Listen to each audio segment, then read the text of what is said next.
L'info trafiquée de Yann Lambiel. Petite news, Jean-Charles Simon. Oui, bien sûr.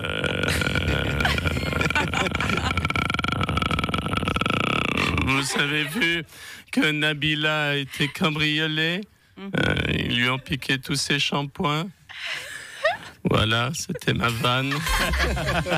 Viola Amert, vous voulez harmoniser la présence de l'armée sur les réseaux sociaux. Oui, parce que pour l'instant, ça va être les petits. On a 246 canaux différents, 137 pages Facebook, où il y a de toute façon que des vieux qui ont fini l'armée, 74 pages Instagram, où il y a de toute façon que les réformés, la protection civile, 13 sur Twitter, où il faut écrire, alors ça, c'est pas pour les militaires, et puis 20 sur YouTube. Mais en revanche, presque rien sur TikTok. Ouais. C'est pourtant sur TikTok que les jeunes sont présents. Oui, ça c'est pour cette raison que la nouvelle tactique d'attaque, c'est TikTok. On attaque avec un clic sur TikTok et tac, on est au top. Alain Berset, la presse alémanique, a fait de nouvelles révélations sur votre supposée relation extra-conjugale de 2013.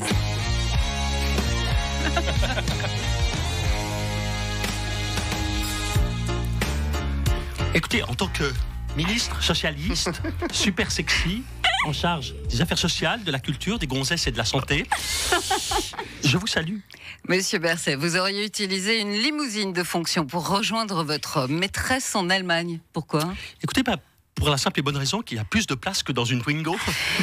On voit bien que vous êtes le genre de personne qui se déplace en transport public, mais vous n'imaginez pas tout ce que l'on peut faire dans une limousine. Non, je préfère pas savoir. Lire le journal, travailler des dossiers, baisser les dossiers, s'agripper aux dossiers, mais surtout, ça permet d'arriver au but aussi vite que possible, mais aussi lentement que nécessaire.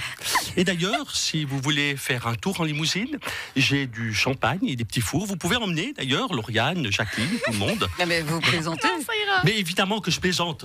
Oui, vous imaginez bien que si cette vieille affaire de 2013 et qui est totalement privée remonte à la surface aujourd'hui, c'est uniquement pour me discréditer en cette période de crise dans laquelle je suis attaqué de toutes parts et surtout par l'UDC. Alors évidemment, ça flatte mon ego. Les femmes me regardent différemment depuis cette affaire, c'est vrai. Mais rappelez-vous qu'en 2013, personne ne me connaissait à l'époque. Je n'avais à m'occuper que de l'AVS, de l'AI, de quelques problèmes mineurs, de primes d'assurance maladie et d'aller à 2-3 premières au théâtre. J'avais du temps, je m'ennuyais. Aujourd'hui, je n'aurai plus le temps, évidemment. Excusez-moi Valérie, je dois vous laisser, j'ai un rendez-vous. Vous voulez que je vous ramène ? François Hollande, vous avez débattu hier avec Micheline Calmiret à Lausanne sur le thème de la neutralité. Oui, tout à fait. J'ai débattu avec cette dame étrange, avec des cheveux étranges, très intelligente de surcroît, mais étrange. Hein, et pourtant, j'ai été marié avec Ségolène Royal. Ça veut dire que je suis habitué à des gens étranges. Et vous avez écrit la préface de son livre sur la neutralité. Que pensez-vous de son idée d'une neutralité européenne ? Écoutez, pour les Européens peut-être, mais pour la France, ça n'est pas possible. Et pourquoi donc ? Écoutez, en tant que Français, on ne peut pas être neutre, sinon ça voudrait dire qu'on ne pourrait plus contredire notre voisin, qu'on ne pourrait plus se révolter, gueuler, être scandalisé tout le temps, on ne pourrait plus donner son avis sur des trucs auxquels on ne comprend rien. Qu'est-ce qu'on s'emmerderait en France si on était neutre ? C'est bien ça, mais on s'emmerderait presque autant qu'en Suisse. Guy Parmelin, vous êtes actuellement à New York pour l'Assemblée Générale des Nations Unies. Yes! Oh, sorry. Vous savez, je dois switcher entre l'anglais et le français. Ça ne peut pas vous arriver à vous, Valérie, vous n'êtes pas bilingue. Eh ben non, évidemment.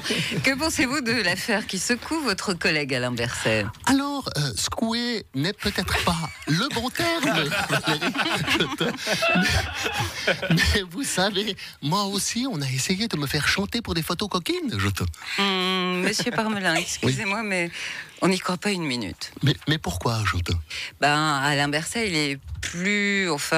vous êtes moins... Vous pensez que je ne pourrais pas susciter un fantasme auprès de la gente féminine, Même avec mon statut de président. Même.